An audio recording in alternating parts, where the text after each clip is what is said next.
नरेंद्र मोदी अपने तीसरे टर्म की शुरुआत कर चुके हैं। 9 जून को 71 मंत्रियों ने गोपनीयता की शपथ ले ली है और 10 जून को सभी मंत्रियों को मंत्रालय बांटकर उनके काम संभालने की जिम्मेदारी दे दी गई है। लेकिन मिनिस्ट्री ऑफ माइनॉरिटीज अफेयर्स में 2022 के बाद कोई भी मुसलमान मोदी सरकार में जगह नहीं बना पाया है। माइनॉरिटी अफेयर्स की जिम्मेदारी इससे पहले स्मृति ईरानी को दी गई थी। स्मृति ईरानी के पति पारसी थे। अब 2024 में ये मंत्रालय किरण रिजिजू को दिया गया है। वो बौद्ध समुदाय से आते हैं। ऐसे में सवाल ये है कि क्या आने वाले वक्त में कोई मुसलमान चेहरा माइनॉरिटी अफेयर्स मंत्रालय को संभालते नहीं दिखेगा? समझने की कोशिश करते हैं इस वीडियो में। मेरा नाम है सैयद सोबान, आप देख रहे हैं स्विच। सबसे पहले आप ये समझ लीजिए कि 2024 में ये पहली बार होने जा रहा है, या कहें कि ये रिकॉर्ड बनने जा रहा है कि कोई बौद्ध धर्म को मानने वाला माइनॉरिटी अफेयर्स मिनिस्ट्री को संभालने वाला है। किरण रिजिजू एक बुद्धिस्ट हैं जिनको इस मंत्रालय का कार्यभार दिया गया है। इसके साथ ही जॉर्ज कुरियन जो केरल से आने वाले एक ईसाई हैं, उनको इसी मंत्रालय में मिनिस्टर ऑफ स्टेट का पद दिया गया है। वैसे यहाँ एक बात और गौर करने वाली है कि 2024 के लोकसभा चुनाव में एनडीए में चुने गए सांसदों में कोई भी मुसलमान है ही नहीं। बीजेपी ने केरल से मात्र एक मुसलमान को मैदान में उतारा था और वो भी चुनाव हार गए। बाकी एनडीए की बात करें तो इन दलों में कोई भी मुसलमान नहीं है। 18वीं लोकसभा के लिए जो भी मुसलमान चुने गए हैं उनकी संख्या 24 है और 21 उसमें से इंडिया ब्लॉक से हैं, और एक ओवैसी साहब हैं और 2 इंडिपेंडेंट कैंडिडेट हैं जो जम्मू और कश्मीर से आते हैं।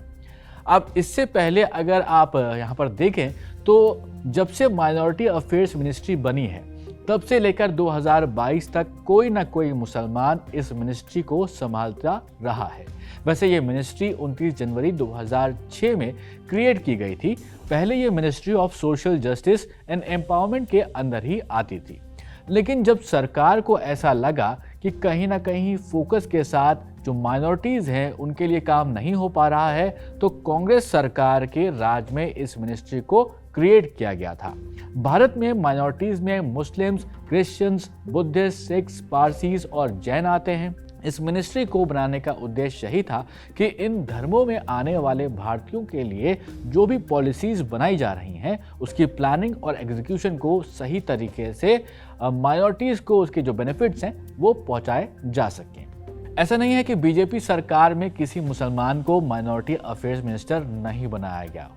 2022 में मुख्तार अब्बास नकवी इस पद को संभाल रहे थे, लेकिन जुलाई 2022 में जब मुख्तार अब्बास का राज्यसभा से कार्यकाल खत्म हो रहा था तो उसके एक दिन पहले ही उन्होंने रिजाइन कर दिया था और इसके बाद इस मंत्रालय की एडिशनल जिम्मेदारी स्मृति ईरानी को दे दी गई थी। जैसा कि हमने आपको पहले भी बताया कि स्मृति ईरानी के पति पारसी हैं और वो खुद एक हिंदू परिवार से आती हैं।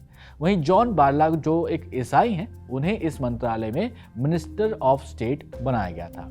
वैसे मुख्तार अब्बास नकवी से पहले बीजेपी ने नजमा हेपतुल्ला को 2014 में इस मंत्रालय की जिम्मेदारी दी थी। नजमा उस वक्त राज्यसभा से सांसद थीं।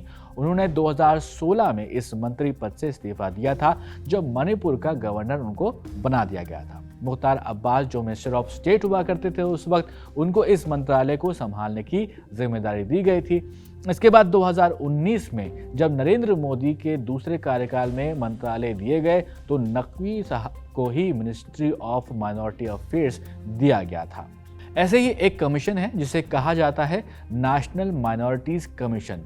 इसकी भी जिम्मेदारी अब एक सिख के पास है जिनका नाम है इकबाल सिंह लालपुरा। यहाँ भी ये पैटर्न रहा था कि कई मुसलमान इस पद पर यहाँ पर इस कमीशन में जिम्मेदारी संभाल रहे थे, लेकिन अब एक सिख यहाँ पर इसकी जिम्मेदारी संभाल रहा है।